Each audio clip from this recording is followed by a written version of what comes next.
Hey everyone, welcome to this new video where I talk about the future trends of customer experience. It's an annual habit that I have to list the trends of the upcoming year, so welcome to this new video. The first trend that I want to talk about is something that I'm truly passionate about. I really believe that we need to inject more positivity in customer experience, because reality is that it's a dark world out there. I mean, if you read the news, if you listen to the news, it's about all the issues that we have, inflation, a drop in buying power, geopolitical tensions. So it's like a dark and gray and rainy sky out there. And when it's been dark and rainy for a week, just ask yourself, what do you long for at a moment like that? And the answer is very simple. When it's been dark and gray for an entire week, what you are looking forward to are clear blue skies and a bright sun out there. And I think this is something that we need to take with us next year in customer experience. Make it more positive. We need more positivity, and preferably positivity with impact. And I got really convinced about this during summer when I had one of the best days of the year. It was when I went to the movie theater to watch Top Gun Maverick. I mean, it was amazing. I'm sure many of you have seen the film. When the music starts, when you see Tom Cruise with his motorcycle, I mean, at that point you already know this is going to be one of the best movies ever, right? But if you make the analysis of the film, the truth is that it's really feel good. I mean, it's about fighter jets, but no one dies. There are no bad guys in there. It's just a team of people who has to fulfill a mission. And the mission is impossible, but you know the moment that they get the mission that they will be successful. So the story is really straightforward. And then the question is this what the market wants, right?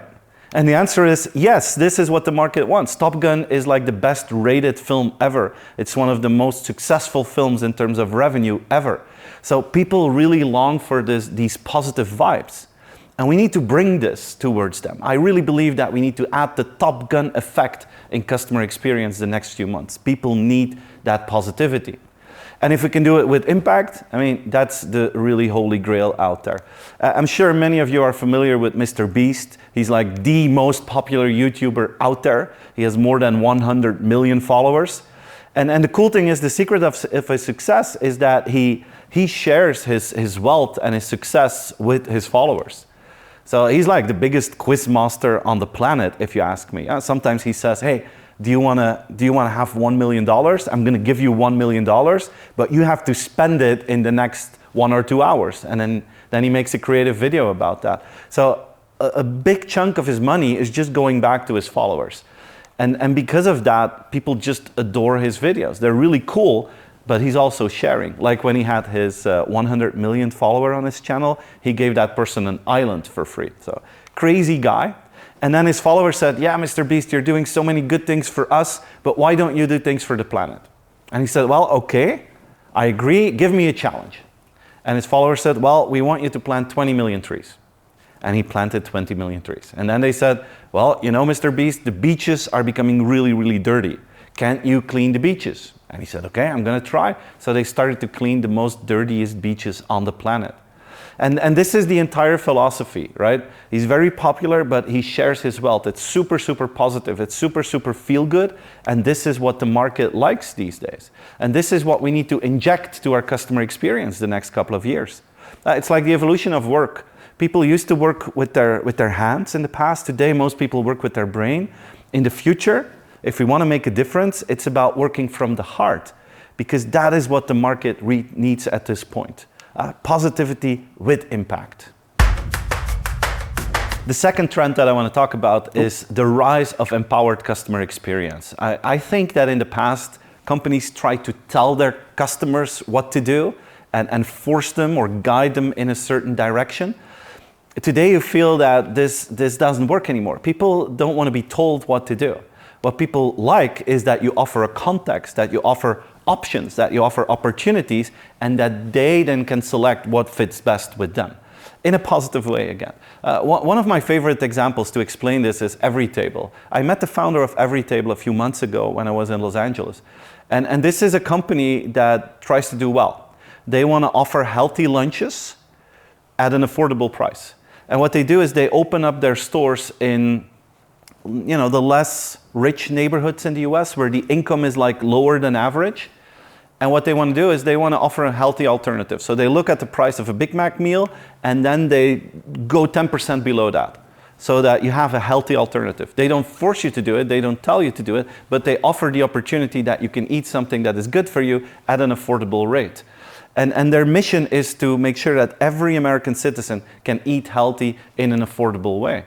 And the cool thing is, even people that don't have money get the opportunity to enjoy. Because, you know, if you and me would go and they would see that we can afford a $5 lunch, we have the opportunity to buy a second lunch, again, another $5, and then they give us a Post-it, and we can put that Post-it on the window outside, and then, for instance, when a homeless person walks by, they can take that Post-it, walk in, and then they get the lunch that you paid for them. It's like the whole pay it forward philosophy. They don't force you to it, but they offer that opportunity. And a lot of us, we like to share and give something to homeless people, but sometimes we don't do it because we're afraid they're going to use the money for bad purposes. But in this philosophy, I mean, why not share a healthy lunch with someone who cannot afford it? And maybe the coolest thing is that in their stores, they make sure that the people who run the stores, who own the stores, it's a franchise concept, that they are people that are less fortunate. Like opening a McDonald's is really expensive, but in every table, everyone can do it. They have their own university, they subsidize you, they make sure that you have cheap loans to make sure that people from the neighborhood have the opportunity to run it. You know, and this is giving people options. This is giving opportunities. This is creating a context where consumers and individuals can decide we're going to take this opportunity. And I think we're going to need this much more, where we offer the opportunity, but where we empower our customers. You know, a lot of companies are lowering their budgets and their investments in customer experience. And of course, I understand why. But it's not always a good idea to lower the performance and the quality towards your customers. So I think we need to keep the positive mindset and keep bright customer experience in the next year.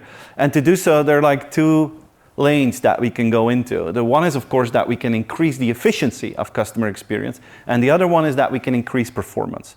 And like efficiency, maybe today more than ever, it's important to increase your quality of your digital convenience. If your digital channels are up to par, the chance that people will call you or will email you with additional questions just lower. So it helps you to increase the efficiency. And this is something that seems obvious, but it's still an action point for a lot of companies out there. Now, let me give you the positive example. Take Tesla. I don't know if you've ever been to the Tesla website. If you haven't, be careful if you go there, because they have this button that says buy now, order now. And you have to take that button very, very seriously, because if you push it, bam, you got a car. So digital convenience to its max potential. If you compare the Tesla website with some of the more premium car brands out there, and let me take a random example. I'm a BMW fan myself, so I will take them. I don't know if you've ever been to the BMW website and played with the car configurator. I would recommend you not to do it unless you have like 3 hours spare time. You need to take half a day off to go to the car configurator, because it's so complex that probably no one understands how it works. So because of that, the convenience levels are so low that you have the feeling, I have to be an IT nerd to really get into that. And then it's not convenient enough. And then your efficiency in terms of customer experience is not at its full potential. So digital convenience can help us to increase the efficiency. If you look at the productivity, the performance, you know, there are a lot of things that we can do. I hear a lot of people say, oh, we get so many requests, it means that we need more people in the contact center. That could be the case, but in many situations that I made the analysis, it's not that you need more people in the contact center. You have to increase your quality, increase the quality of your communication, the proactivity of your communication, so that you proactively avoid that people actually call to your contact center. It's like we're not trying to solve the problem, we're just adding people to solve the same problem. That doesn't make sense. Today, in this world, we can't afford that anymore. And a second thing to increase the performance of CX is to make sure that our frontline staff, the sales and service people, are really empowered, so that they, on the spot, can help customers, on the spot can decide to compensate them, so that they don't need to ask someone else. Asking someone else is inefficient, both for the customer and for your organization. And it's those kind of decisions and processes that we need to think about to really go to the next level and make sure that in times where we don't have max budget availability, that we can still keep the quality high up and that our customer experience is still bright. More and more customers expect you to use your strength to make a difference and use your influence to make a difference. Today, the market expects you to become part of the solution of some of the problems we have in society. And today, it's even stronger than that. If you're not part of the solution, you're like seen as part of the problem. You can't be neutral anymore. Switzerland, in terms of the business world and opinions, is completely gone. You cannot put your head in the sand. And the market knows that you have an influence. So in our customer relation, it's important to redefine our sphere of influence. Look, in the past, companies were really focused on their own company, right? And you act upon your own company and your industry, you try to influence it, and maybe in the world you just monitor it. This was the old world. You act upon your own company, you try to influence your industry, and you look and see what's happening in the world. Today, this is completely different. Today, an organization can actually act upon all levels. Of course, you act upon your own company, but also within the industry, you try to change things for the better. But even on a global macro level, you try to use your strengths to make a difference. And the customer knows that this is something you can do, and it's something that they expect you to do. That you use the growing influence that you have to change the world and to change the market in a positive way. Maybe this will be the year to reinvent your customer loyalty. There are too many companies who ask themselves the question, how can we make our customers more loyal to us? Whereas I believe this is not how it works. You need to turn this question around and ask yourselves, how can we show our loyalty to our customers? Loyalty doesn't start from the customer, it starts from you, the organization.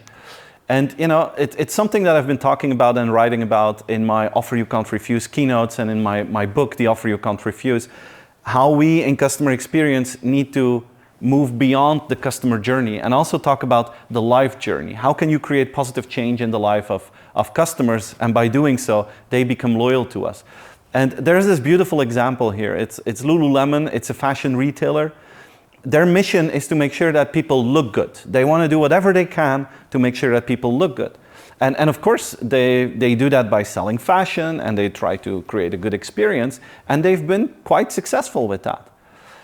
But at a certain moment, they decided that they need to go beyond fashion to fulfill that purpose of making sure that people look good. So they acquired a company called Mirror.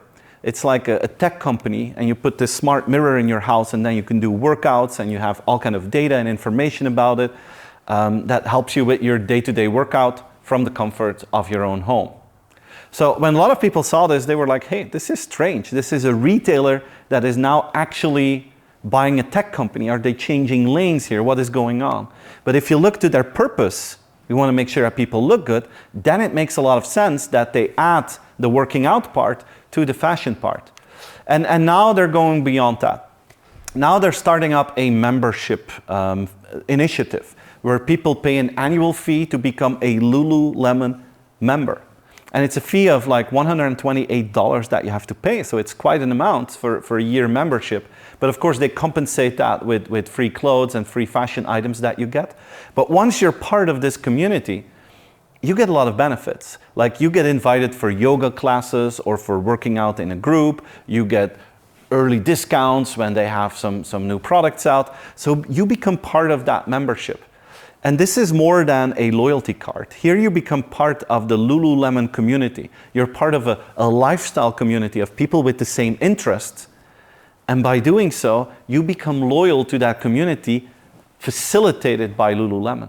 And I love this example. This is for me one of those examples where a company completely reinvents customer loyalty by bringing value to the customer first, embracing them in a community, which is a completely different way of loyalty than the old way, or how we were trained to do it in the old ways of marketing.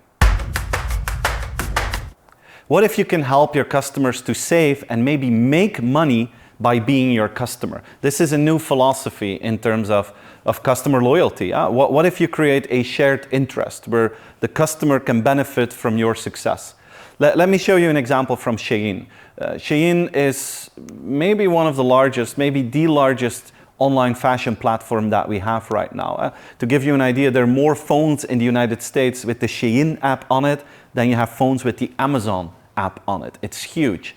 It's cheap and fast fashion. A lot of people criticize it, I'm aware of that.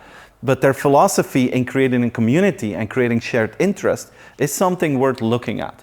Like if you write a review or if you write something on social media about Shein, you will get points. So they have this loyalty point system, and 100 points equals $1. Now, if you know that like a shirt or a dress is usually cheaper than $10, then you have a lot of young people right now that are writing reviews like crazy to get free clothes from Shein. And you could say, yeah, but isn't this an old-fashioned point system? No, because it's different. Usually a point system means that you need to buy something and then you get points. Here, you get points by promoting Shein, by bringing in reviews, which is a different approach. And this is actually the way that they do marketing. They use their community to make a difference, and the community is willing to do it because there's a shared interest. If I promote Shein, I will get free fashion as a gift or as a reward because of that. So can we figure out ways in our customer relation where the value for the customer and the value for the company is equal or is shared? A concept that I'm really fond of is the whole idea of branded economies, where you use new tech to create an economy for your customers, where you can use NFTs, for instance, to create a new kind of business model. Let me give you a very concrete example. Imagine that you are a talented singer-songwriter and you hope to get a record deal, but you fail to get one. In the old days, it was game over. No record deal, no success.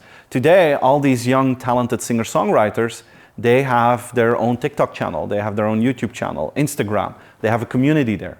And once you have a community, you could say, okay, I don't need a record deal. I'm going to sell my music as NFTs, and the NFT gives people access to the music, and maybe I will give them some royalties as well. Maybe I will share some of the results. And if you compare that with the old world, I mean, if you get a record deal, 90% of the money then goes to the record company and 10% goes to the artist, which is an old-fashioned system because usually the artist is doing most of the promotion themselves. In this new world, you launch your NFTs and 90% of the revenue is going back to the artist and 10% is shared with the first fans. Now, imagine what this does. I mean, imagine that you would get 10% of the revenues of Ed Sheeran, his music, that you were an early investor in Ed Sheeran. I mean, that would be amazing. So you create a shared value. They're not just consumers of your music, they become ambassadors, they become fans, and they will do whatever they can to make you successful because there is a shared interest. And because if you are successful, they are successful. And this works if you have something scarce. I mean, you cannot give this to everyone. You need a smart contract so that there is some value included in the whole system. And you need a community of people that believe in you and that are willing to join you in that journey. But if you have those three, you offer something that is scarce, you have something that brings value through smart contract, and you have the community, well, then you can do something unique. And then you create your own branded economy, which means that there is a shared value for you as a company and your customers. And the value for the company and the value for the customer is equal. If you succeed in creating a relationship like that, what you actually do is you make sure that your customers make money by being your customer. A lot of organizations underestimate the power of micro decisions. And micro decisions are like small behaviors, small sentences that someone from the management is saying, and that has a huge influence on the behavior of your team. One of the main challenges that I see why customer experience is not happening in the team or at a certain company is because the people in the field, they don't believe the managers. They're like, yeah, of course you're saying that I have to be customer friendly, but I don't believe you. And there's a gap very often. I see sometimes PowerPoints where the manager is saying, we need to go the extra mile. But like an hour later, they walk in the factory and then they say, yeah, but don't let customers run the factory. And you know, it's those small sentences that destroy the power of the PowerPoint file. A lot of managers believe, we said it in a presentation, so now they will believe us. That's nonsense. It's not the presentation that convinces your team. It's the micro decisions and the micro sentences that you say. And because of that, because the team doesn't believe the management, there's very often a gap between the intentions of a company and the execution. I have the feeling that a lot of companies are what I call a diamond in the rough. They really have great intentions, but it never happens. And this is one of the challenges, I think, the next couple of years in customer experience, that you close that gap. A lot of companies are that diamond in the rough. And the question is, how can you become that beautiful, shiny diamond out there? And it's a complex question, but it begins by making sure that your team believes you, that you're serious about customer experience. And for you as a manager, as a leader, it's crucial to understand that it's not your fancy PowerPoint presentation that will make the difference, but it's your micro decisions that will make it happen or not happen. Maybe it's time to TIK-TOK-ISE your interfaces. I don't know to what extent you're active on TikTok. Probably your children are. Question is, can this TikTok interface help us to reinvent our own business interfaces? I mean, most people that I work with are not part of the TikTok generation. Most people that I work with are a little bit older and don't really understand what's happening there. The typical manager, the typical leader in an organization is still part of the Google interface generation. Now, we thought this was innovative when we grew up. But if you're honest, I mean, this is an endless list of links and then you have to figure it out yourself. Or imagine when you have to buy a house or rent a house. I mean, the list that you get is just endless. And maybe the worst of all is Netflix. I mean, I think most of you are Netflix users. I am one as well.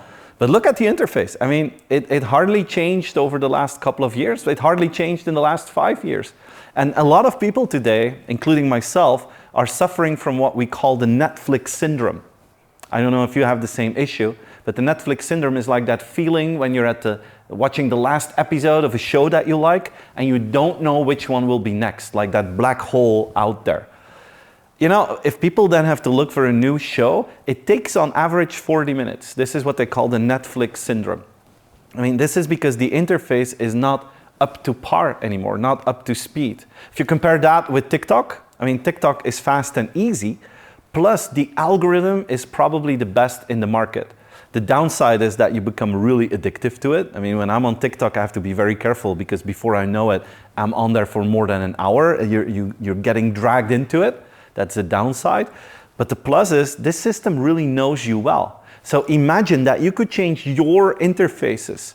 If you could change your website, your e-commerce platform, and use this e-commerce or this TikTok philosophy that's fast and easy with a great algorithm, that would change the ball game completely. Companies like Google with shopping and Amazon are looking into this because they understand that this is the interface of the new generation. Time to TIK-TOK-ISE your interfaces. Maybe it's time to bring in the robots for our customer experience. In the past 10 years, I think the question that I got most often was this one. Like, Steven, will robots steal our jobs? What will we do if AI does everything? That question doesn't come anymore. Today, the question is, how fast are we going to have robots and AI that can actually do the job like a human does the job? And the reality is that a lot of companies don't find enough humans to create a fantastic experience. Like, let me share this anecdote with you. A couple of years ago, I was at JD, one of the largest e-commerce companies in the world, one of the best logistic partners and companies you can imagine. And I remember I was there and they told me that the average delivery time when you ordered something online was like 30 minutes on average. And they delivered anywhere, any place, anytime. And we were like, wow, that's impressive. And then they said, no, that's not good enough. We want to move to lightning delivery. So we want to deliver within 5 minutes. So we're going to predict when people will buy something before they actually push the button. That was what they were thinking about. Now, JD, one of the experts in logistics and in online and in delivery, they're coming to Europe. And reality is that they believe that they cannot use their business model in Europe because you do not have enough people to deliver the service standards that they want. So one of the first places that they went to is the Netherlands. And in Utrecht, they created a robotics store. Now, when you hear robotics store, a lot of you will say, like Amazon Go. This is not like Amazon Go. Amazon Go is fantastic. You walk into the store, you take what you want, you walk back out. Great. This is not what they do. What they do is they create a platform, a site, an app, where you can basically order everything. like it would be on Amazon, but on the Amazon website. You can get anything you want, but they don't deliver at home. You have to go to the city, and then they have that robotic store. There's not a human there, and the robot delivers that package to you.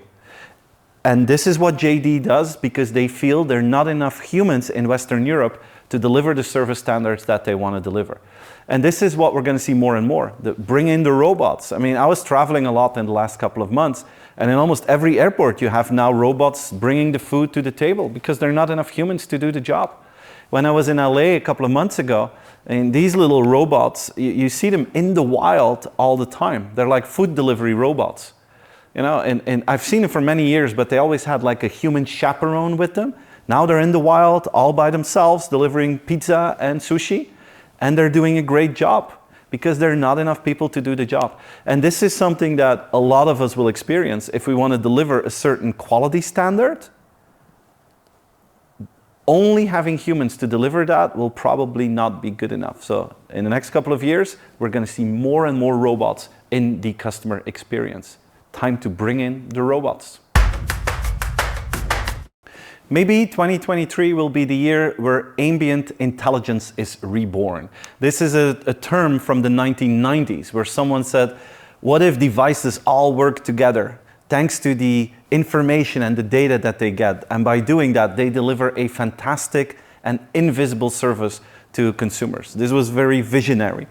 We've been dreaming about this invisible CX for a couple of years. I have the feeling that we're getting stuck at a certain level. But there's more and more news that we're going to get closer and closer to that. Like Amazon announced that their Alexa is moving from a reactive tool where you ask questions to and then she performs to a proactive tool. Today, already 20% of Alexa's tasks in the US is proactive, where the customer doesn't ask a question first, but where the machine is doing something for the customer because the machine knows that the customer wants something or needs something. This is invisible CX. You don't do anything, but it just happens to you. Imagine that you have an invisible bank that is just facilitating all your payments, that is communicating proactively towards you without you having to ask any question. Or imagine an invisible retailer where you have a service level that food is coming to you, where you don't have to ask for it, where you know what kind of ingredients you need to add to what you already have in your house to make a fantastic meal. Those kind of services is what I'm talking about here. We're not there yet, but in the next 3 to 5 years, we should be able to get this invisible customer service. Ambient intelligence reborn. This was the last trend of this video. I hope you enjoyed the 10 CX trends for 2023. Please share the video with others, subscribe to my channel, and I hope to see you again soon in one of my future videos. Thanks for being here, everyone. Take care.